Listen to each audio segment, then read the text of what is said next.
एक ऐसा आदमी जो हर दिन सिकुड़ता जा रहा है, छोटा होते जा रहा है और एक वक्त ऐसा आएगा जो अपने घर की बिल्ली से भी डरने लगेगा, वो बिल्ली जो उसकी पेट हुआ करती थी। तो ये कहानी शुरू होती है एक आदमी को दिखाते हुए जो एक पानी में तैर रहा है। अचानक वो फील करता है कि जैसे इस पानी के समुद्र के बीच में वो कितना छोटा है। उसकी नज़र आसमान पर जाती है जहाँ पे आसमान के सभी बादल एक गोलाकार आकृति ले लिए हैं। वो डर से कांप ही रहा था, शायद ये एक नाइटमेयर था। खैर सुबह का सीन दिखाया जाता है। घर में पानी नहीं आ रहा था, शायद पानी की सप्लाई में कोई प्रॉब्लम थी। तो वो अपनी बेटी के साथ बेसमेंट में जाता है जहाँ सच में पाइप्स से पानी लीक हो रहा था। तो वो लीक होते हुए पानी की तारों को कनेक्ट करने लगता है, उन्हें टाइट करने लगता है। जिसके बाद उसकी बेटी वहाँ पर एक मकड़ी थी जिससे काफ़ी डर जाती है। ये आदमी मकड़ी को सू सू करके भगा देता है और हम देख पाते हैं कि ये आदमी का एक छोटा सा खुशहाल परिवार है जिसमें है उसकी प्यारी सी बेटी और एक प्यारी सी बीवी। वो अपनी वाइफ से बहुत ज़्यादा प्यार करता है। रोमांटिक टाइम्स में वो डांस किया करते थे एक परफेक्ट कपल की तरह। जैसा कहते हैं ना कि पसंदीदा औरत का सिर अगर सीने तक पहुंच रहा हो तो इससे रोमांटिक रिलेशन कुछ हो ही नहीं सकता। कुछ ऐसी ही उस आदमी की जिंदगी थी। पॉल की बेटी को हर रात को उससे कहानियां सुनना पसंद था, लेकिन ऑफिस की काम और जिंदगी के झंझटों के चक्कर में जब शाम को वो थक के आता था तो हर शाम को टाल देता था कि वो अपनी बेटी को कहानी किसी और दिन सुनाएगा। आज उसकी बेटी काफी ज्यादा भड़क जाती है कि आप रोज हमेशा ऐसा ही कहते हो। तो आज रात को वो अपनी बेटी के पास जाता है और उसे प्यारी प्यारी कहानियां सुनाता है। अगली सुबह जब पॉल सोकर उठता है तो वो तैयार होने जाता है। वो महसूस करता है कि उसके सभी कपड़े उसे काफी ज्यादा ढीले हो रहे थे।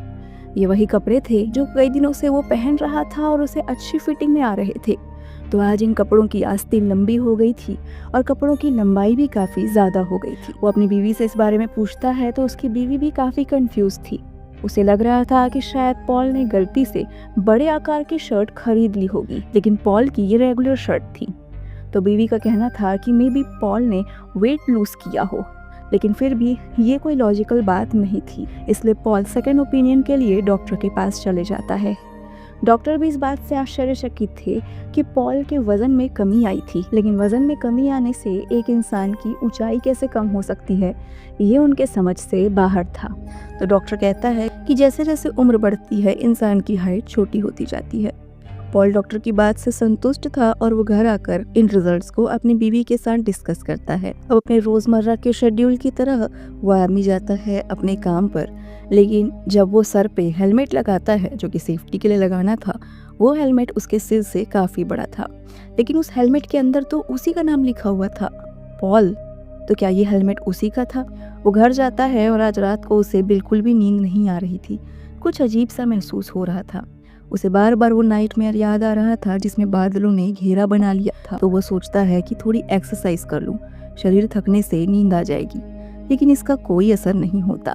उसकी बीवी उसे फिर से सुलाने के लिए लेकर चली जाती है। अगली सुबह जब वो उठता है और शावर लेने के लिए जाता है तो महसूस करता है कि शावर काफी ऊंचाई पर लगा हुआ है। पहले ऐसा कभी भी नहीं हुआ था। और अचानक उसकी वेडिंग रिंग उसकी उंगलियों से फिसलकर जमीन पर गिर जाती है। लेकिन पॉल के मन का डर अब बढ़ते जा रहा था। वो शावर के बाद अपनी वाइफ के पास जाता है। उसकी वाइफ बहुत ज़्यादा घबरा जाती है। वो पॉल जो पहले उससे कितना ऊंचा था अब लगभग उसकी समान ऊंचाई का ही हो रहा था। तो वो इस बार पॉल के साथ खुद डॉक्टर के पास जाती है। डॉक्टर को उसके शरीर के सारी चीज़ें सेम लग रही थी, तो फिर ये हाइट और वेट में अंतर क्यों आ रहा है? पॉल की हाइट सर से घट चुकी थी और वजन में भी 10 किलो की कमी आ गई थी। तो चेकअप के लिए डॉक्टर उसे हॉस्पिटल में ही रख लेते हैं। उसकी वाइफ भी काफ़ी ज़्यादा परेशान थी क्योंकि डॉक्टर्स को समझ ही नहीं आ रहा था कि मेडिकल साइंस में ऐसा केस कभी नहीं आया, तो पॉल के साथ ये क्यों हो रहा है। लेकिन डॉक्टर के हॉस्पिटल में पॉल को एहसास होता है कि वो अपना वक्त बर्बाद कर रहा है। तो उसी रात वो भागकर अपने घर आ जाता है।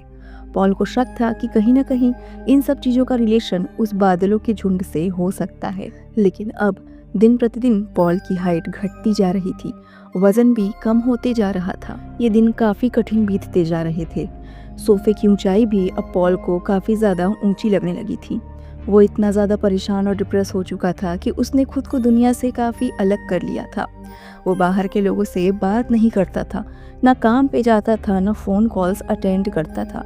यहाँ तक कि धीरे धीरे उसने अपने परिवार के सदस्यों से भी दूरी बना ली थी। पॉल की वाइफ भी उसकी इस हालत को देखकर बहुत ज़्यादा चिंताग्रस्त थी। दिन ऐसा आ चुका था कि अब पॉल की ऊंचाई एक छोटे गुड्डे जैसी हो गई थी। वो बस सोफे पे बैठा रहता था। उसकी पत्नी पॉल के दर्द को समझ रही थी, तो वो उसे कहती है कि क्या उन्हें उनकी बेटी को नाना नानी के घर भेज देना चाहिए। जब तक वो पॉल के साथ रहेगी उसकी बीमारी का हल खोजेगी। लेकिन पॉल इस बात से सहमत नहीं था। पॉल की वाइफ पॉल को अच्छा फील कराने के लिए कहती है कि क्या वो कहीं जाना चाहता है, कहीं उसे जाने का मन हो तो। लेकिन पॉल व्यंग भरे शब्दों में कहता है, सर्कस भेज दो, क्योंकि अब मेरी ऊंचाई इतनी रह गई है कि मैं सर्कस में ही काम कर सकता हूँ। पॉल की वाइफ के पास कोई भी जवाब नहीं था। वो समझ पा रही थी कि पॉल किन चीज़ों से होकर जा रहा है, लेकिन इन सब का कारण क्या था, इन सब का हल क्या था, उस बेचारी के पास भी कोई उपाय नहीं था। पॉल की ऊंचाई अब इतनी हो गई थी कि वो पेट बिल्ली जिससे वो प्यार करता था, अब उसे देखकर उसे डर लग रहा था।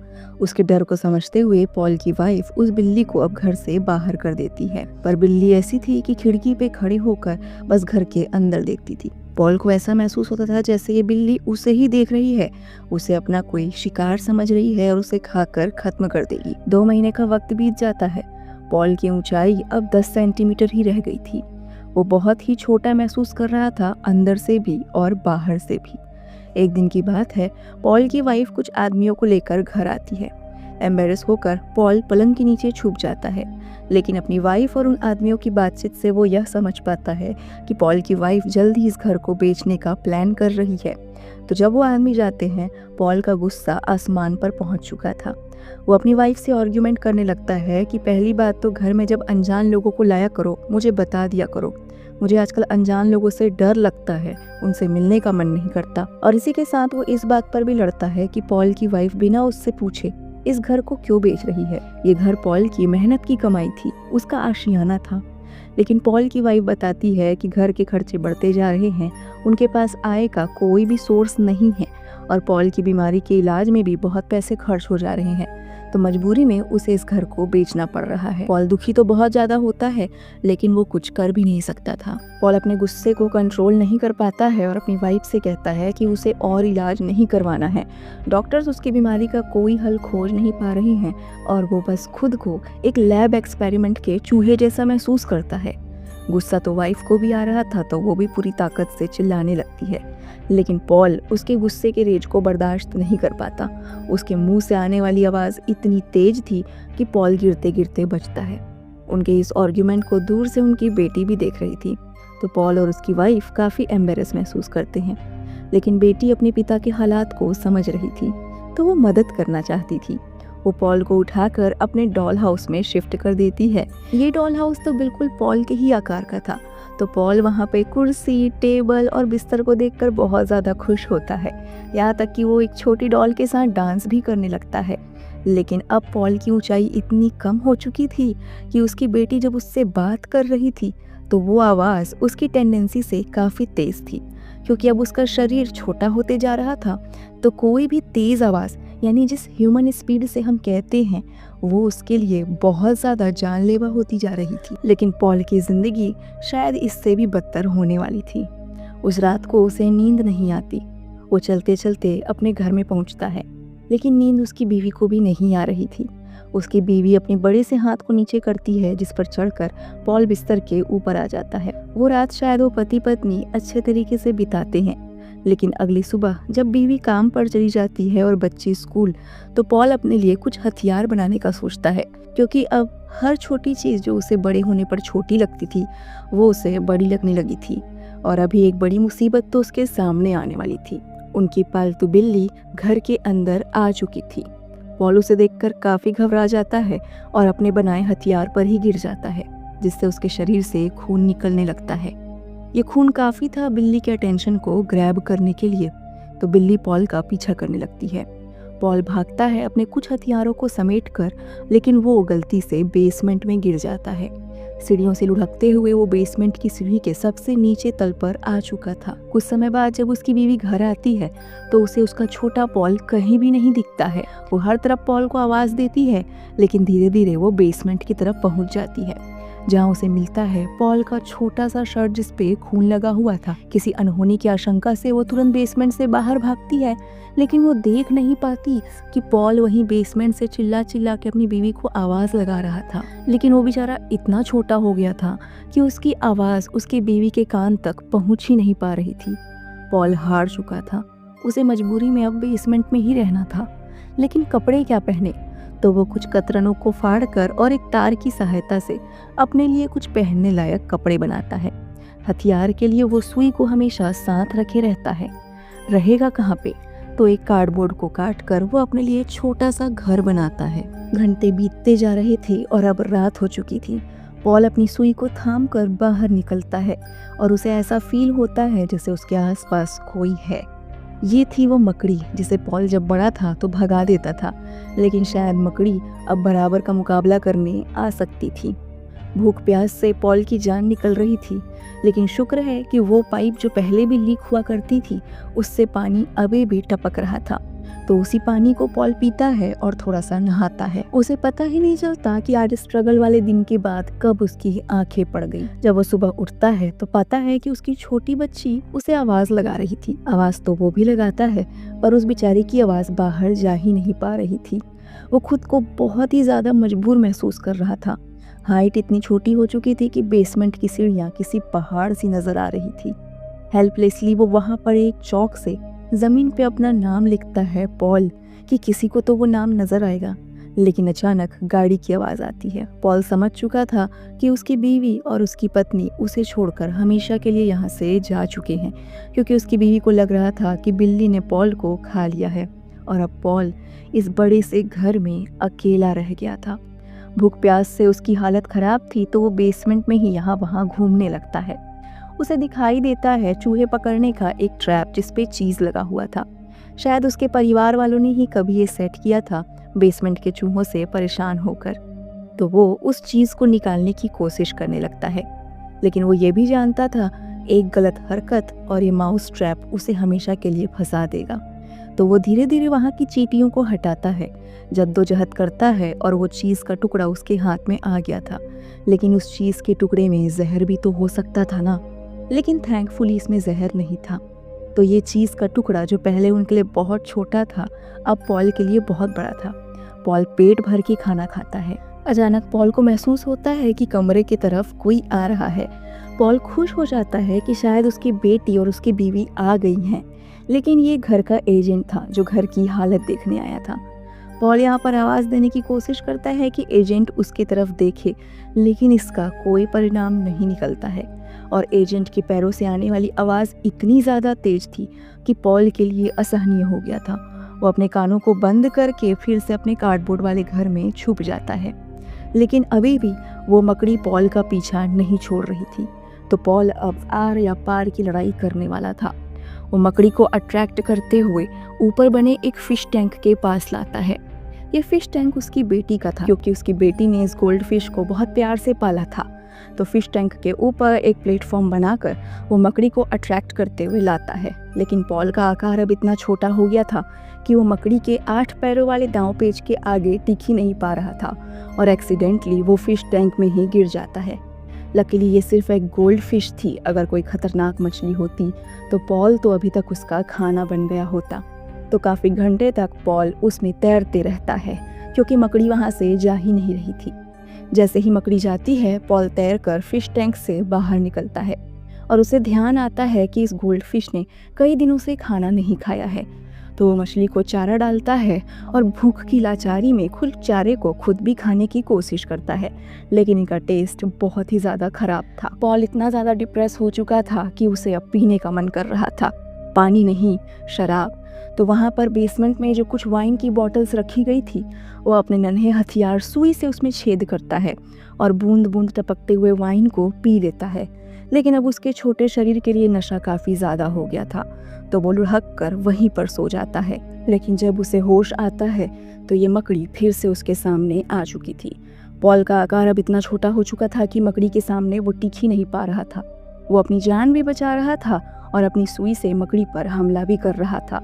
एक पॉइंट ऐसा आता है जब पॉल दीवार से सट चुका था और मकड़ी लगातार उस पर हमला की जा रही थी, लेकिन पॉल अपनी सुइयों का प्रहार कर कर के उसे इनफ घायल कर देता है, जिसके बाद वो बाहर भागता है। लेकिन यहाँ पर फिर से वो एजेंट आज घर को देखने के लिए आया था। पॉल उसे आवाज़ दे देकर अपनी बात पहुंचाना चाह रहा था, लेकिन इसका कोई फ़ायदा नहीं था। पॉल की आकार इतना छोटा हो चुका था कि अब वो आदमी का हर एक फुट स्टेप उसे किसी हथौड़े के प्रहार जैसा लग रहा था। उसका सर तेजी से दुखने लगा था और वो खुद के कान को बंद करके किनारे में छुप जाता है। वो एजेंट उस गोल्ड फिश को लेने के लिए आया था। शायद उसकी बीवी और बेटी ने रिक्वेस्ट किया होगा कि मछली वहाँ छूट गई है। मछली तो चली गई, लेकिन पॉल वहाँ ही रह गया। पॉल की इकलौती साथी जो मछली थी वो भी जा चुकी थी। अब पॉल का दुख के मारे बुरा हाल हो चुका था। खिड़की से एक मच्छर आता है जिसके बड़े बड़े पैर और सुई जैसी चोंच उसे काफ़ी भयानक लग रही थी। मच्छर पॉल को देखे जा रहा था। उसका एक डंक पॉल का पूरा खून चूसने के लिए काफ़ी था, लेकिन मच्छर वहाँ से चले जाता है। पॉल देखता है कि खिड़की पे एक जाली लगी हुई है जहाँ से मच्छर आ जा रहे हैं। पॉल को भी लगता है कि वो इस खिड़की से आर पार हो सकता है, तो वो हिम्मत इकट्ठा करता है और चढ़ना शुरू करता है। वहाँ पे एक टेबल रखी हुई थी, जिस टेबल की स्मूथ सी दिखने वाली सरफेस अब दरदरी दिख रही थी। क्योंकि पॉल छोटा हो चुका था ना, तो उसे इस दरदरी सतह पर चलने में काफ़ी आसानी हो रही थी। लेकिन टेबल की ऊंचाई किसी पहाड़ से कम नहीं थी। पूरी ताकत इकट्ठा करके पॉल उस पर चढ़ने की कोशिश करता है और वो इसमें सक्सेसफुल भी हो जाता है। लेकिन अब दीवार के किनारे किनारे से उसे होते हुए खिड़की तक पहुंचना था और दीवारों में लगे हुए थे मकड़ियों के जाले। किसी एक जाले से भी उसका पैर टकराएगा और वो काफ़ी होगा मकड़ी का अटेंशन लेने के लिए, और होता ही ऐसा ही है। वो एक तार से टकराता है और मकड़ी उसको देखकर फिर से उस पर झपट्टा मारती है, लेकिन कोई दूसरा कीड़ा उसके जाल में फंस जाता है। इससे मकड़ी उस कीड़े को खाने चल देती है और पॉल को छोड़ देती है। पॉल अब पूरी ताकत इकट्ठा करता है और कूद पड़ता है खिड़की की तरफ, लेकिन निराशा उसका यहाँ भी इंतजार कर रही थी। खिड़की की जालियाँ पॉल के आकार से थोड़ी छोटी थी। पॉल का सिर तो वहाँ से निकल पा रहा था, पर पूरा शरीर निकल नहीं पा रहा था। पॉल को पता है कि वो एक दिन का इंतज़ार और करेगा तो उसका आकार छोटा हो जाएगा, तो वो खिड़की के पास ही सो जाता है। पर कुछ सेंसेशन से उसकी नींद खुलती है। वो देखता है कि एक चींटी मज़े से उसके पैर को चाट रही थी, तो पैरों से चाटे मारकर वो उस चींटी को भगा देता है। लेकिन वहाँ पर पॉल की पुरानी दुश्मन मकड़ी रानी आ चुकी थी, और इस बार पॉल के में और हिम्मत नहीं थी इस मकड़ी का सामना करने की, क्योंकि पॉल का आकार बहुत छोटा हो गया था और वो मकड़ी के एक निवाले के बराबर ही था। तो भागते हुए वो जाली से बाहर निकल जाता है, क्योंकि उसका आकार अब जाली में फिट होने के लायक आ चुका था। जाली से निकलने के बाद पॉल की जान में जान आती है। थोड़ी देर तक वो ठहरा हुआ वहाँ पे मकड़ी को देखता है। मकड़ी भी उसे देखती है। हालांकि पॉल की जान बच गई थी, लेकिन अब उसे ऐसा लग रहा था कि क्या मकड़ी भी अब तनहा हो जाएगी, उसका प्यारा खिलौना जो उससे दूर चला गया। पॉल वहाँ से घर के बाहर निकलता है जहाँ पर घास थी, और ये घास जो पहले उसके पैर को छू तक नहीं पाती थी, अब पॉल के लिए किसी जंगल से कम नहीं थी। वहाँ पर एक तितली आती है जो पॉल को ध्यान से देखती है। पॉल का भी आकार अब कीड़े मकोड़ों के आकार के बराबर हो चुका था, और पॉल ने कहीं ना कहीं अपनी ज़िंदगी को एक्सेप्ट कर लिया था। पॉल आसमान के तारों को देखता है, अपने परिवार को याद करता है, और उसके परिवार का भी यही हाल था, क्योंकि इन्हीं तारों को दूर कहीं उसकी बेटी देख रही थी और अपने पिता को याद कर रही थी। दोस्तों, कहानी यहाँ पर ख़त्म हो जाती है, तो इसके कुछ मेटाफॉर्स, मोरल्स और रिव्यूज़ पर बात कर लेते हैं। मेटाफोरिकली देखा जाए तो पॉल की हालत कहीं ना कहीं इंसान के कंपैरिजन को दिखा रही थी। हम भी लगातार दूसरों से खुद को कंपेयर करते हैं, दूसरों की सक्सेस से, दूसरों की खुशियों से, और धीरे धीरे हम इतने छोटे होते जाते हैं, इतने छोटे होते जाते हैं कि हमें खुद में ही अच्छा नहीं लगता। ज़िंदगी की आने वाली छोटी छोटी मुसीबतें, जैसे मकड़ी का सामना करना, घर की लीकेज को सॉल्व करना, ये सब चीज़ें कहीं ना कहीं हमें और ज़्यादा मजबूर बनाती जाती हैं, और अंत में हमारी हालत कीड़े मकोड़ों जैसी हो जाती है। ये एक मेटाफोर था। पर अगर रिव्यूज़ की बात की जाए तो लोगों को ये फिल्म ज़्यादा पसंद नहीं आ रही है। लोगों का मिक्स रिव्यू है। रीज़न ये है कि पॉल की फैमिली वाले उसे खोजने की कोशिश क्यों नहीं किए, इस बात से लोग बहुत ज़्यादा नाराज़ हैं। पॉल की कहानी का कोई हैप्पी एंडिंग नहीं दिखाई गई। ये क्यों हुआ, कैसे स्टार्ट हुआ, इसका भी कोई सही आंसर नहीं दिया गया है। बस ऐसा लगता है कि कोई सुपरनैचुरल फिनोमिना हुआ और पॉल के साथ ये होना शुरू हो गया। लेकिन सिर्फ ये पॉल के साथ ही क्यों हो रहा था? उसके परिवार का छूट जाना, उसका लगातार छोटे होकर उन मुसीबतों का सामना करना जो वो डिज़र्व ही नहीं करता था। इसका भी कोई आंसर नहीं दिया गया है। लोगों को ऐसा लग रहा था कि शायद लास्ट में पॉल को बड़ा होते दिखाया जाएगा कि वो बड़ा हो गया है, वापस अपनी फैमिली से मिलने गया है, लेकिन कहानी को यहीं पर छोड़ दिया गया। घर के बेसमेंट में ही उसे इतनी मुसीबतों का सामना करना पड़ रहा था, तो अब खुले ग्रास में, जहाँ पर तो असंख्य कीड़े मकोड़े होते हैं, वहाँ पॉल कैसे सरवाइव करेगा? वो कोई कीड़ा नहीं है, वो तो इंसान था ना, तो उसे तो सरवाइव करने भी नहीं आता। चींटी का खतरा, मकड़ी का खतरा, मच्छर, तितली, बहुत सी कीड़ों का खतरा उसे था। और जिस हिसाब से उसकी आकार छोटी होती जा रही थी, क्या वो एटॉमिक साइज तक चला जाएगा और लास्ट में मर जाएगा, या मरेगा भी नहीं? एटॉमिक साइज से क्वांटम पार्टिकल बनेगा, देन वहाँ से स्ट्रिंग बन जाएगा, पता नहीं। क्या उसे अमरता का वरदान मिल गया है? ऐसे कई सारी आंसरेबल चीज़ है जो इस मूवी को ना अनप्रिडिक्टेबल बनाती है। पर ये फ्रेंच सिनेमा है, फ्रेंच मूवीज़ को समझना इतना आसान होता नहीं है। तो ये थी एक अजीब सी कहानी द श्रिंकिंग मैन की। मुझे खुद ये कहानी काफ़ी अजीब लगी because I love happy ending. तो मिलते हैं अगले किसी एक्सप्लेनेशन में। Thank you so much for watching this video and subscribe the channel.